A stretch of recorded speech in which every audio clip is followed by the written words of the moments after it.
Okay, the next step is to install the X-axis channel and the rail that goes with it. But the first thing you need to do to install that is to install the little mounting brackets that go to each side of this quarter plate gantry side. And there's a little, I won't say it's tricky, but it needs to go a certain way as far as the screws. You can use 10/24 1/2" long screws, and I'll go ahead and get this started here. You can take a screw, and these have slots because all these have room for adjustment on them. So you can stick the 10/24 by half screw through one of the brackets, push it through here, then set the other bracket on here on the other side, and there's not a whole lot of the screws sticking out, but there's a reason for that because this fits very close. So then you want to take one of your your 10/24 caps nuts, put it on there, take another 1/2" 10/24 and stick it on through the hole there, put another caps nuts on there. Like I said, there's not a lot. It goes through the nut and that's about it. It doesn't stick out any. And it's because all of this is really close. And you kind of want to make sure, like I said, these have slots in them, but you kind of want to make sure that the face of these two are parallel with the with this face here of the gantry side. Okay, so you can put those two on there. Then we'll put these two on the other side. Again, using a 1/2" 10/24 bolt. Put that one through. Take this other one, put it on there. Kind of hold the nut.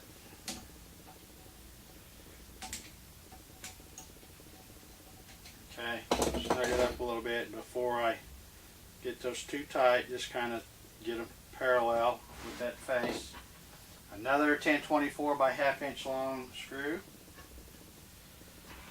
Another 10/24 caps nut.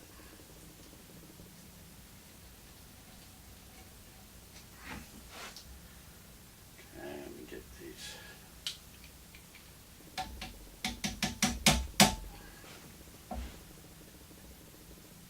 Okay, then once you've got them where you feel like they're pretty parallel, you can go ahead and tighten those up.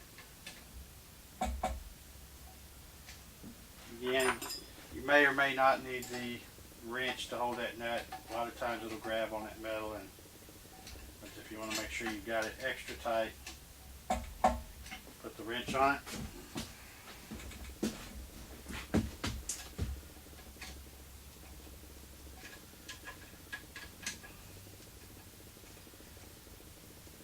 Okay, so now I've got these two brackets fastened to the gantry side and the face is parallel here, so these should all be in good shape here.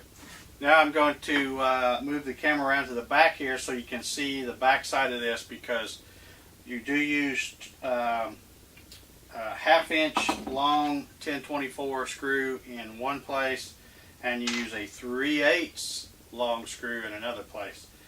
Just because there's no clearance for the nuts there. I mean, there is, but it's very close. So if you put try to run the 1/2" screw where you need to put the 3/8, you're going to run into some problems. So anyway, let me move the camera around and I'll show you how I put that on.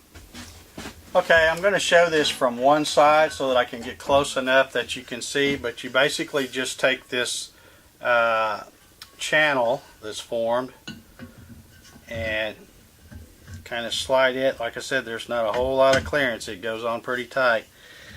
And then I can get these holes lined up right here. Okay, now this is what I was talking about. On this side, there's just the head of the screw. So it's not a problem for me to use a 1/2" long 10/24 nut, because it will miss the head of that screw. But it does get a little tight with your fingers in there trying to get the nut on and all that. So if you hold this on here and kind of take a screwdriver and get it started,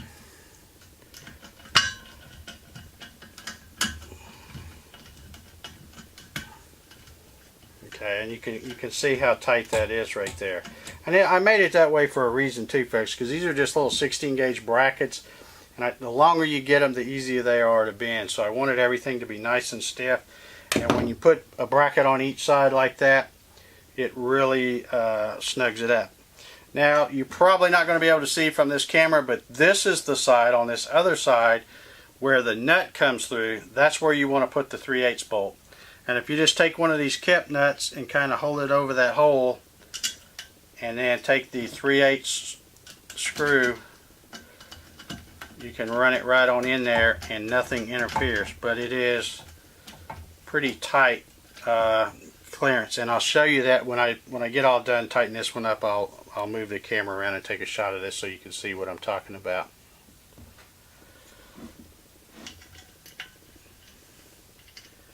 And it's not like it's super hard to do. You just hold the nut over the hole, put the screw in, and start screwing, and it goes right in, and you don't have to worry about the clearance of that other nut.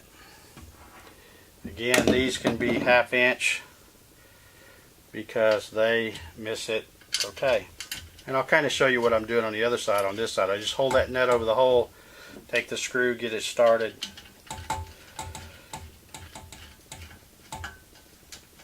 and then tighten it up. Okay, so what I'll do is I'll move the camera and point it to the other side, because then you'll be able to see, well, I think, yeah, you'll be able to see the other side, I think, where you see how close it is.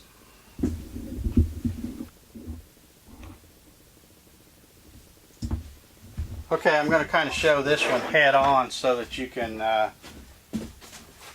see both sides of this. This side is not attached, but I've got the nuts here on this side, and that's the side where you want to use the 3/8 long 1024,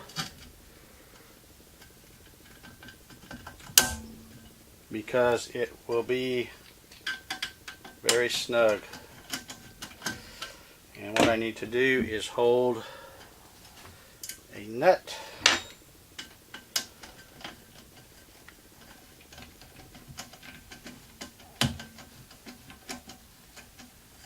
okay, and there you can see how the nuts are almost touching one another. But like I said, I wanted to keep the length of that flange on this side very small, so that it's a lot harder to bend. And by putting one of those brackets on each side, it makes it really strong. This side you can put the 1/2 inch screw in, and also, you know, like I say, you just kind of hold the nut over there, get the screw started,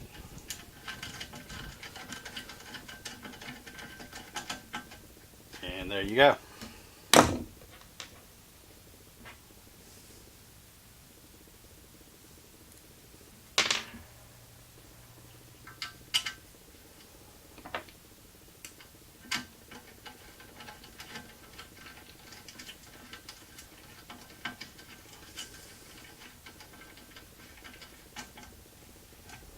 Okay, then before you go any farther, now's when you want to take probably the open end part of this wrench and put it on here and finish securing these tightly once you have them all started. And you can probably, maybe you can see in this shot how it all pulls in and really works well, making this nice and sturdy.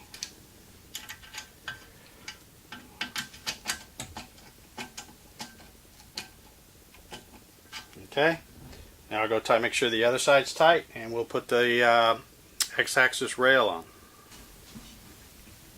Okay guys, to put the X-axis rail on here, you basically just, there's some oversized holes to allow for the heads of the screws holding the channel on.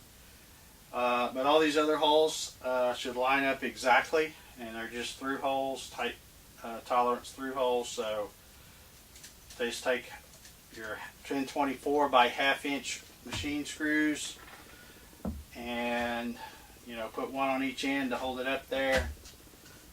Maybe stick one in the middle here,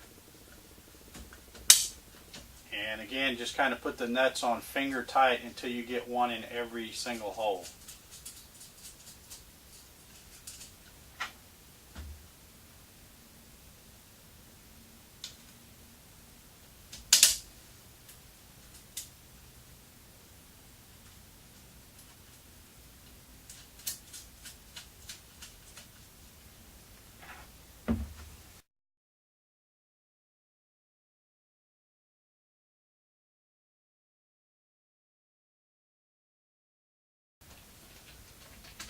Okay, once you get all the machine screws and the nuts at least started on these things, you can go back. Oh, I see I missed one.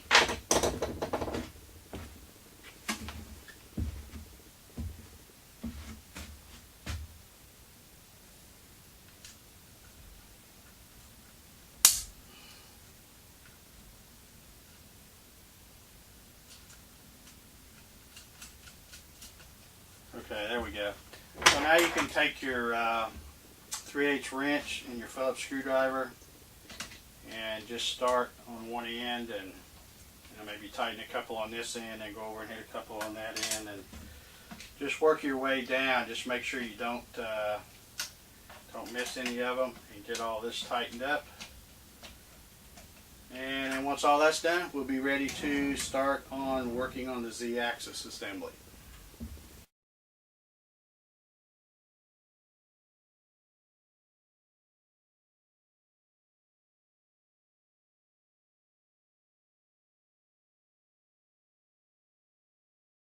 Okay, that should be all of those. And once you get all of those tightened up, secure to this channel, you'll see that you have a very solid